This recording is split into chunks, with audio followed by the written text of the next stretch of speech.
Mothers Against Drunk Driving, we were founded in 1980. We've been around for 34 years, and our mission really is to save lives and help people, help those victims that have been traumatized by drunk driving. Fatalities have been cut in half since 1980, but half is not good enough. 10,000 people are killed and 345,000 people are injured every year.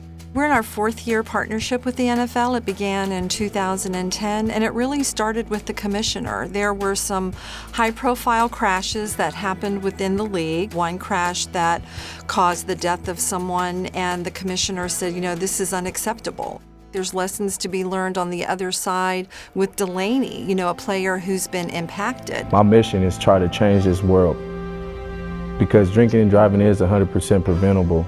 And if we all stick together to make this happen, we can stop this from going on. My aunt and uncle were killed by a drunk driver. It was like a bomb going off because I was the last person to see my aunt and uncle, and I realized that I would be the only one to see him. So when I got that call, I couldn't believe it. Did not think it was true. Couldn't be my aunt and uncle. Drunk driving is a 100% preventable tragedy that happens way too often. And the number one thing teams can do is say that drunk driving is unacceptable and not tolerated. We should not tolerate drunk driving. And I think overall, there's a certain level of tolerance on the issue. I think from a coach's perspective, it's again building that culture of safety, that we want our players to be healthy, we want you to be safe, we don't want you to get hurt, we don't want you to cause injury or death to anyone else. And you have a job, and you represent the community, you represent the team, you represent the league, and you need to make good choices and model that good behavior. NFL players can reach these younger audience, and that's what I want to do, because it does start with the younger kids. They watch football. And if we can start with ourselves in the NFL, I think a lot of people will follow.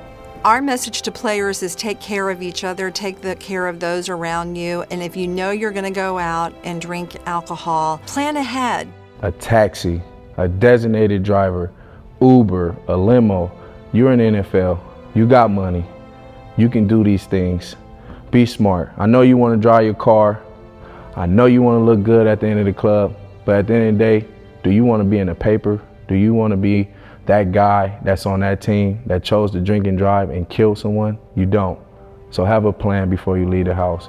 I'm not saying don't drink, have fun, but have a plan. There's a ripple effect to drunk driving. Not only are there innocent families and victims whose loved ones are killed and injured, but if you're someone who commits the crime of drunk driving, your life is forever changed too. Your family's life has changed. If you choose to drink and drive, that could be your family member that's being hit by a drunk driver at any game, at any event. So please be smart.